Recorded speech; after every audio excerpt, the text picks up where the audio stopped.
एक समय ऐसा भी था जब इंसान सिर्फ एक जानवर थे। न कोई भाषा थी, न समाज, न ही पहचान था। बस अपने अस्तित्व के लिए लड़ता हुआ एक शिकार करता जीव। न उसे कल की चिंता थी, न भविष्य का कोई सपना। हर दिन एक जंग थी, भूख, डर और मौत से। यहीं से शुरू होती है जानवर से इंसान बनने का सफर। और उस सफर की सबसे पहली गूंज गूंजती है उन पुरानी गुफाओं की दीवारों पर।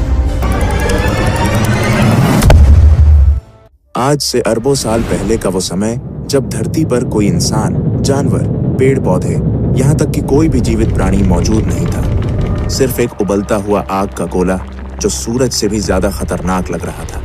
ना कोई हवा थी, ना पानी, सिर्फ धधकती हुई गर्मी, अंधेरा और चारों तरफ तबाही। ये वही धरती है जिस पर आज हम खड़े हैं। लेकिन तब इसका वातावरण इतना विषैला और गर्म था कि जीवन का कोई सवाल ही नहीं उठता था। धीरे धीरे लाखों साल बीत गए। धरती ठंडी होने लगी, ज्वालामुखी शांत होने लगे और धरती का पहला समुद्र बना। इन समुद्र में विभिन्न रासायनिक पदार्थ एक दूसरे के संपर्क में आने लगे और एक अद्भुत प्रक्रिया की शुरुआत हुई, जीवन की प्रक्रिया।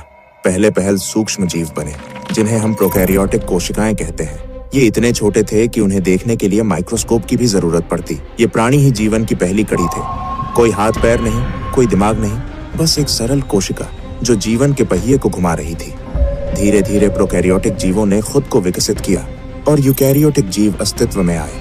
अब जीवन सिर्फ एक कोशिका तक सीमित नहीं था, बल्कि कई कोशिकाएं मिलकर एक शरीर का निर्माण करने लगी थी। फिर समय के साथ धरती का वातावरण बदलता गया। पृथ्वी में ऑक्सीजन की मात्रा बढ़ने लगी और समुद्र जीवों से भरने लगे। फिर आया एक ऐसा समय जिसने जीवन की दिशा ही बदल दी। इस दौरान हजारों नई प्रजातियां एक साथ विकसित हुईं। जटिल जीव जैसे मछलियां, कीड़े, जेलीफिश और कई अनोखे समुद्री जीवों का आगमन हुआ। रीढ़ वाले जीव पहली बार दिखने लगे।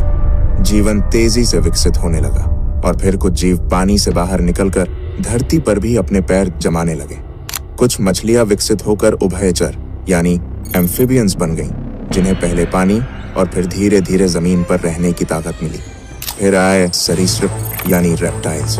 ये वो जीव थे जिन्होंने धरती पर राज करने की शुरुआत की। इन सभी के बीच धीरे धीरे विकसित हुआ एक ऐसा समूह जिसने आगे चलकर पृथ्वी के सबसे बड़े साम्राज्य को जन्म दिया, डायनासोर। धरती का सबसे दिलचस्प दौर जब डायनासोर पूरी पृथ्वी में राज करते थे, जो लगभग 23 करोड़ साल पहले शुरू हुआ था।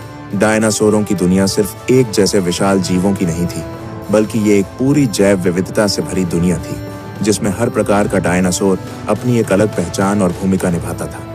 कुछ डायनासोर शुद्ध रूप से शाकाहारी थे, जैसे ब्रैकियोसोरस, जो अपनी लंबी गर्दन से आसमान छूते पेड़ों की